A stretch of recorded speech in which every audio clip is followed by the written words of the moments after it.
Wanna talk? So let's talk. Here. Talk. You wanna talk? You gotta talk, you need to talk. News talk. I talk, you talk to Solomon. I talk, you talk to Solomon. Yeah, let's talk to Solomon. Talk to Solomon. You gotta talk, you wanna talk. Welcome back to Talk to Solomon. That's me, Stan Solomon, my co-host. Chief Steve. Former Police Chief Steve Davis and our guest of honor, Major General Jerry Curry, United States Army retired.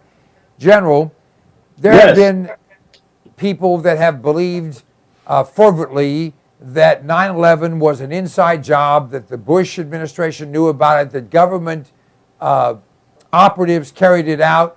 We're now hearing that about Boston, that this was a false flag, whatever you want to call it, that they did this so they can further impinge on our rights, that they can, I don't know what else they could do, that they haven't already tried to do, but could you address that issue? Yeah, I don't know the answer to that. I can tell you what I believe, and I believe they're crazy. I don't think for 1 second that this is an inside job of any kind. I don't think it's a U.S. government job. I don't think it's a Department of Homeland Security job of any kind. I think that when the smoke clears and all, we're going to find out that we had one or possibly two or three guys working together that did this, made it all happen. And, you got to be a rat deep down in your heart and in your soul to be out killing innocent runners who are running across the finish line after a 26-mile marathon. Why didn't he kill them at the starting line? Let them run 26 miles and then you kill them at the end. You got to be a real rat to do something like that. This is not just being a terrorist. This is being deformed deep down in your character. Well, and we could go even further because the attempt wasn't to kill the runners only. It was to kill their families, their kids, their moms, their dads. This sounds like, pardon me for being prejudiced, but I admit proudly that I am. It sounds like these Muslim extremists because they've been killing people since the day their quote-unquote religion was created.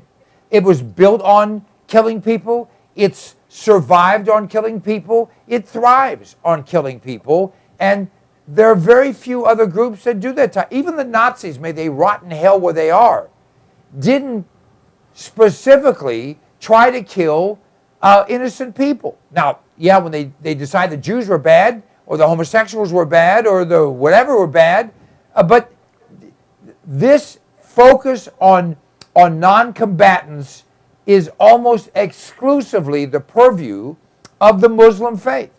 Correct me if I'm wrong, please. Well, listen, absolutely. You're totally right. I'm a military guy, and one of the things that bothers me is these people are cowards. They're absolute cowards. They won't stand up and fight like men. They're sneaking around, killing people who are innocent, people who cannot defend themselves. At times when they know these people will not be looking around trying to anticipate some kind of a terrorist attack, these guys are just plain cowards. And they ought to, if they want to attack, let them attack Fort Knox, or let them attack Fort Benning, Georgia, or something like that. My goodness, they just have absolutely nothing within their character that's decent or makes you want to respect them. You can't respect these people, and we need to take them out and do some more waterboarding. Well, we only did that to 3 people, although to hear the left, you think we did it to 3 million. By the way, there's 72 virgins are virgins for a reason. They all look like Janet Napolitano, who used to, by the way, have a part-time job as a camel. Now, I didn't say that. Chief said that. I'm sure they're in Reverend Rights get married to a homosexual. Oh, that's right, in the down low group. The down low group. The down low group. All right. But I want to add one thing to what the general said. He's absolutely right, by the way. But another mark of cowardice on their part is that you never see their leaders involved in this.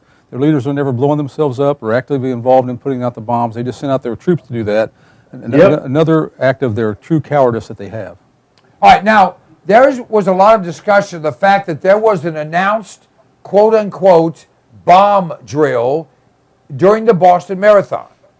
Now, I have known enough in law enforcement, particularly Chief Steve here, to know that police and other authorities regularly, when there are events, do certain training so as to give themselves real-time, real-life environments to enhance and hone their skills. Can you address that, Chief? Sure, it's a big program now. There's a lot of civilian groups that are involved in disaster preparedness in many levels, and they have mock drills all the time where they get volunteers to come out and actually have groups of people that can help simulate an event like this. But also, I worked the Indy 500 for 30 years, and to be there and see the actual crowd that's there that day was very significant, to be able to be there and plan other events rather than a day when the race wasn't in effect. I remember when Vice President Dan Quayle came to visit one day, and the Secret Service presented us with a plan that they had to bring him to the event and through the crowds. And we said, we're going to do whatever you want, but you're going to get fired because that's not going to work, because you can't imagine this place on the day of the activity. So it's a good idea to actually practice some things there, to review some things there, to look at the actual crowds that are there, because it's a totally different environment than just preparing when there's no event in effect. So for those who think that somehow this announcement of a drill was indicative of the authorities planning this event, it's just not true. This is SOP, Standard Operating Procedure, to do training when you have an environment that you can't create on your own. How do you create the environment of the Boston Marathon? I mean, you can't create that. That's whatever it is, 300,000 people. Let me give you a simple example. You could give an ambulance crew, say, let's see how long it takes you to get from point A to point B during the marathon, so you really know the real time it would take to respond to an event. You can't do that when the marathon's not going on. The times will not be valid. No question. All right, General, let's switch gears. By the way, final thought. May all Muslim radicals die from flesh-eating bacteria, and let it start in their sexual organs and work its way to their brain, which will be about 2 inches. All right, now, General, let's talk about North Korea. Speaking of brain 2 inches from the sexual genitalia, this moron in North Korea, I don't know how old he is, 12 or 13, I think, but they keep saying, we're going to nuke you, we're going to nuke you, and then somehow you think they're going to be really surprised if someone nukes them. I hope not. You don't want to turn nuclear war loose anywhere, especially with this idiot. This guy's crazy. He hasn't got a clue as to what life is all about and why in the world. They've got a number of generals in that country. And one of the things it seems to me that the generals ought to do is assassinate him. Why? And take it over in a coup, run the country. How can you be a member of that country's leading ruling elite in the military, see all of this going on, know how crazy it is, know how crazy this guy is, and not want to do something to free your people from all of? You're going to get killed in the process. That is, if you have this coup and you kill him, you're going to be killed too by the guards who aren't on your side, by the way. So, but that's it. It's at some point in time, it seems to me, you ought to just simply say, listen, it's worth my life to give life to my country. And then you go for it. Well, I think that, by the way, his generals, I know several of them. There's General Loss, General Nuisance, and Generally Insane. But the fact is they all appear to be like that guy from Massachusetts that ran for president. What was his name? The little guy? Oh, yeah, I know who you're talking about. Dukakis, yes. Yeah, Dukakis and Dupius. But the fact is that he ran around with the helmet on his head, looked like Snoopy, and was obviously out of his element. And all these guys are, 112 pounds soaking wet, with the medals they can barely keep their shoulders back, claiming to be something when all of them are just basically like vultures eating the flesh of the people of North Korea, and they need to keep this hate going because if people ever realize how miserable they are, they wouldn't have to worry about someone else killing them. The people of North Korea would take them out. Yeah.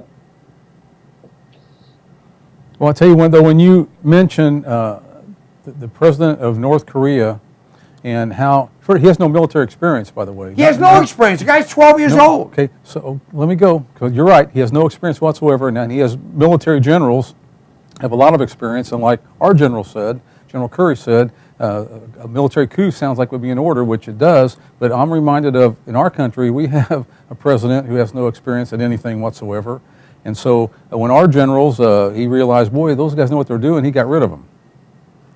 That's true, and he's replaced it with a bunch of homosexuals. I didn't say that. Steve said that. But the fact is... I was thinking it. It was thinking it. The fact is, we have a situation where what if this lunatic in charge of an insane group of military people do this? And by the way, I don't think he's originating these ideas. I think he is simply the titular head. And for those of you who are liberals, I'm not talking about breasts here. He is the titular head of a country, but he is simply a mannequin, an animated mannequin. These aren't his ideas. These aren't his policies. He's a kid. They're just telling him what to do and what to say because it's what they want to do and they want to have said, so they can get attention, so they can get morons like Clinton and morons like Bush and morons like Obama to give them stuff. Because that's what we always end up doing, right? And that's what we will do in the future. He's taking us down the same old road, same old path. He's very clear about it. And we capitulate in the end. And we come up with gumdrops and give him all the gumdrops he wants. And he goes and munches on gumdrops for the next 2 or 3 years. And then we go through it again. Now, China is doing all this massing of troops and doing maneuvers and doing whatever right on the border between China and North Korea. Now, you would think that it would take China, 15 minutes to take out North Korea and take it over. They did it with Tibet. Why don't they do it with North Korea and be done with it? I don't know. It doesn't make any sense to me, but what you say is absolutely correct. China is the one, I think, in the end that's pulling the strings behind all of this. This guy knows he can't go anywhere, he can't do anything without the Chinese approval. The Chinese have got to give him their blessing wherever he goes and whatever he wants to do. And so he takes advantage of that. The Chinese come up to the border and look at him and smile and bring their troops up. And if the Chinese wanted him to be denuclearized, all they would have to do is have a 2-minute conversation on the telephone. And that would be the end of it. He would denuclearize because he's going to do whatever the Chinese tell him. Well, China's probably enjoying this. You know, they've got little North Korea there just causing havoc all over the place and calling everybody names and whatever. But China's not getting the blame for it. So if they took over North Korea, they'd have to take all the heat for the 38th parallel and all that too. Steve, you're absolutely right. I think they are having fun with this. Well, North Korea to me is like China's little yapping lapdog that they either pet or kick in the booty whenever they feel like it, knowing that the dog has a bark but no real bite. I don't believe for a minute that North Korea actually has nuclear weapons. Many people have said there's never been really any proof that those weapons are in fact nuclear weapons. And I don't think China would let them have nukes. Because if they were to blow themselves up, it would really impact China tremendously, right or wrong? Right. Absolutely right. Not many people really understand what nuclear weapons really are like. You know, the idea, for example, in the Middle East, if Iran takes one and drops it on Israel, you lose Jordan, you lose Lebanon, you lose Saudi Arabia. My goodness, you lose all of the whole footprint disappears. Well, you need 3 things to really deploy a nuclear bomb like they want. You need enriched uranium, a bomb to blow it up, and a missile to transport it. And North Korea does have enriched uranium, but they really don't have the mechanics of all this put together yet. They could do it, but probably aren't there just yet. Well, they've had some launches, and most of them have been failures, and they've had some underground detonations, but it didn't measure enough material to really know if it was nuclear or not. And, well, some people will be insulted by this, and I really don't mean to insult nice people. People that are not nice, I don't care whether they're insulted or not, but the Eastern mentality is that if you believe it and you say it often enough, the other side will believe it. And they will put a gun to someone's head and take a video of that person with the gun right there and say, tell people that you love us. I love you. And then they're very happy because they know now everyone will love them because they saw that this guy loves them. And it's kind of I don't know if it's a mental disease or a mental deficiency, but it is, they really believe that even though their English is incorrect or their whatever French is incorrect, that and it makes no sense and it is disjointed, that as long as they believe it, then you will believe it. Do you understand what I'm saying, General? Yeah, yeah, and I think that there's an awful lot of that true. I mean, it's in there that they you know, it's sort of like the Muslims when they grow up. As you know, there's this little thing that they're taught, and they're taught to lie on demand. That is, whenever the requirement is to lie, you lie, and you lie in a certain way, and everybody will believe you because if you lie enough, people will believe you. And so that's the way they are, and that has the same. It spills over into all that they do. This idea that you don't have to tell the truth. They have no foundation. That is, they don't have a Bill of Rights. They don't have a Declaration of Independence. They don't believe in life, liberty, and the pursuit of happiness, all of those sorts of things. They don't believe in any of that. They have really no foundation for their society, for their religion, and for their way of life. It's sad, it's unfortunate, but that's the way it is. And so the result is human life has no worth in their society. You can kill without remorse and without compunction, and they do. Well, Stan, that sounds just like our public school curriculum here in the United States. Yeah, and in many ways, sadly, I'm that serious. is true, and they're trying to change everything.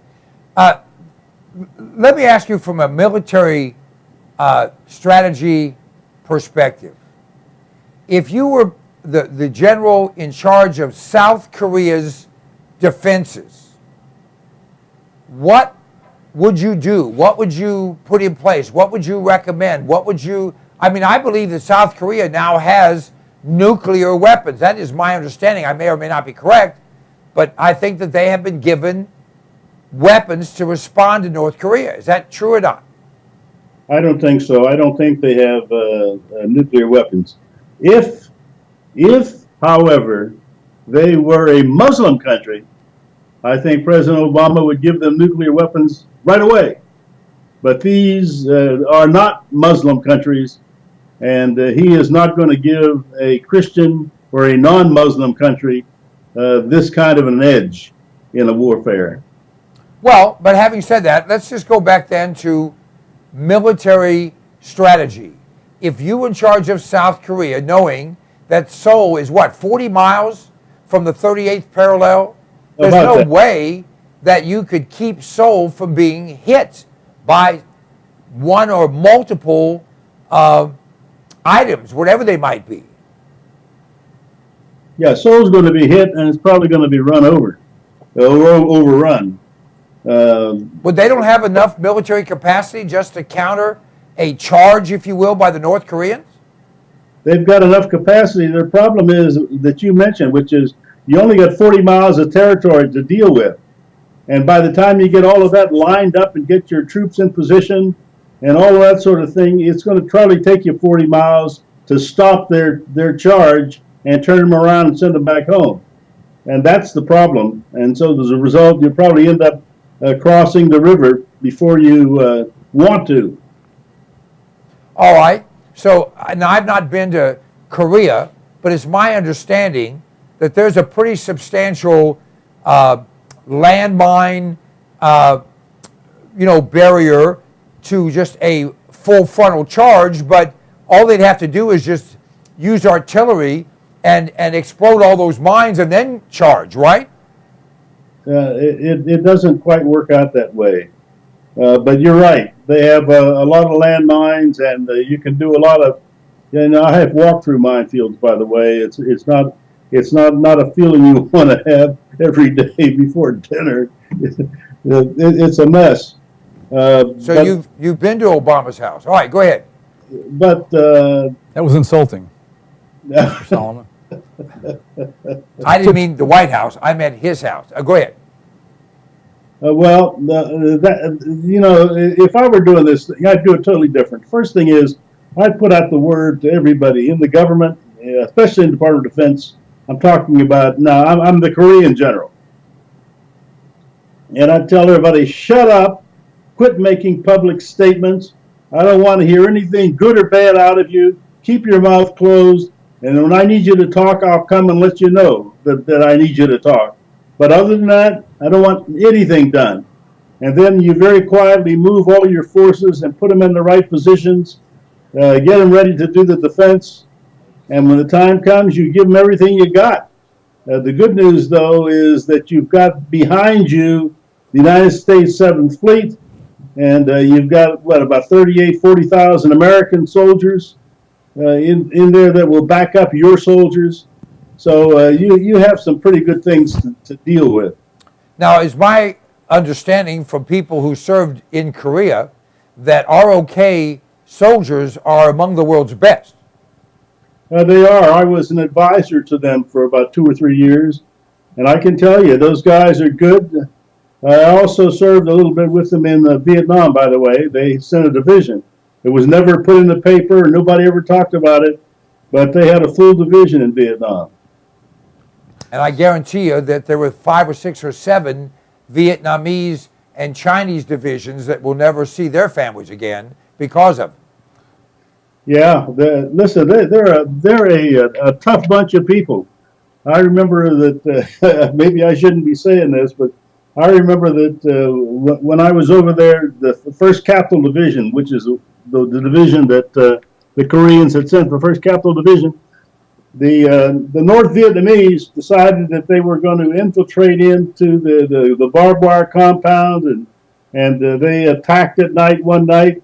Well, when it was over, the South Vietnamese captured one of their people alive, took him over to the barbed wire, and they had a big opening where the trucks drove through the entrance, and they cut his head off and they wired it over the opening of the gate and left it sit there, and everybody who came in and came out saw that head sitting there in the Japanese and the Chinese North Vietnamese clothes.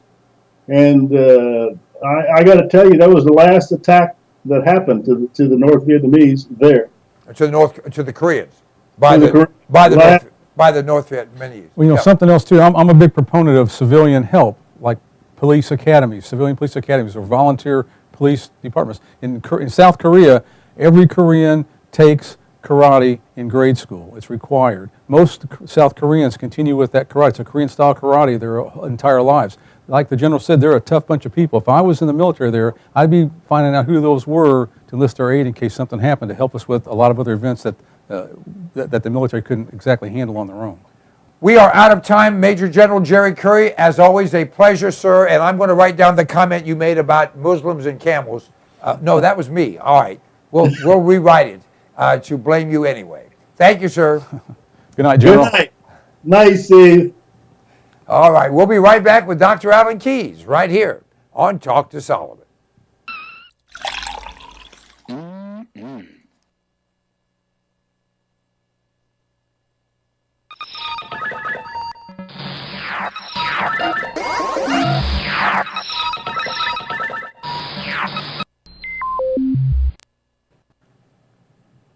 I like to eat. You like to eat? We all do. And usually we run to the grocery store, we run to the convenience store, or we have something in the fridge. But power's been out in parts of this country in the last few weeks. We don't know what's going to come down the pike economically. Smart people are putting in food. Alpine Air Gourmet Reserves is a line of foods that you can put away that will last for a very long time. You know, they say eat what you store and store what you eat. This is great tasting stuff, healthy for you, a full line. You go to our website, cpnlive.com, and click on the button for Alpine Air Gourmet Reserves and see all the different things we have. This is good tasting food. It's reasonably priced. It will last. And it's worth its weight in gold if a problem arises. I know you don't think there's going to be anything that goes wrong. Actually, you do. This is smart. This is smart insurance. This is smart preparation. This is smart thinking. You have kids, you have a spouse, you have parents, you have dependents, you have an appetite. All those things can be addressed by a frugal but smart investment in Alpine Air Gourmet Reserves. Try them out. You will be tickled to death with the taste of them. You know what? In many cases, people start to eat this and they think, heck, this tastes better and costs less than what you're going to the grocery store to buy. CPI. Do you like being healthy? I do. In fact, this product, which I've been taking for years now, is absolutely the answer. Now, you may not believe it, but I'm actually 21, plus tax, of course. This product has 146 different healthful nutrients in it, and it's liquid, so it's bioavailable. It tastes great, and it's sugar-free. 1 ounce of Sonic Life each day will help you to maintain and enhance your health. It's a kind of a gift, well, that you'll thank your mom for, your husband for, your wife for, your kids for. Whoever you give it to, they're going to say thank you, and you are going to enjoy the benefits of having all the vitamins, all the minerals, all the nutrients your body needs in one very reasonably priced product. Just go to cpnlive.com and everything's right there. You'll be able to read all the ingredients. The price is right there, a flat price delivered to your door anywhere in the United States of America. Sonic Life is a gift, a great gift. Give it to yourself. I do. Hey, my name is Stan Solomon, and you know if I have something to say, I'll say it. And I'll only tell you the truth because I'm a Republican, not a Democrat. Democrats always lie. Republicans only lie half the time. I don't lie at all. This is the Fuel Mule. It's an extraordinary product that was developed by a friend of mine, an engineer, and it increases the fuel mileage on your vehicle. If you have a combustion engine, this will increase your mileage by 10 to 20%. It bolts around your fuel line. You can install it yourself or have your mechanic do it. It is an extraordinary item, and it flat works. I've been using it for more than 10 years. It's increased my mileage on every vehicle I put it on, and by the way, it will last forever. You can get rid of your vehicle, just take it off and put it on the next one. Go to cpnlive.com. You'll have more information there. You can order it right there. We absolutely guarantee you'll be satisfied.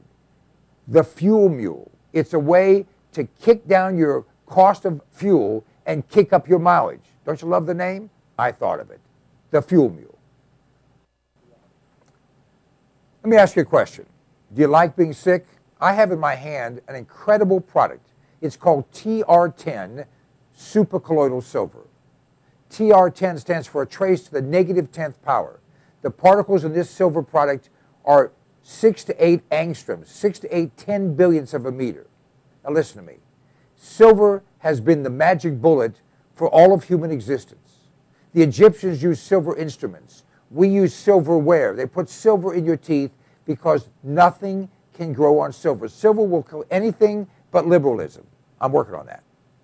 This product, you go to cpnlive.com, buy 1 quart of this product. It will last you for a very long time. Anytime you feel like you've been exposed to something bad, take some of this product, spray it in your mouth, or take a little bit and gargle it, swallow it.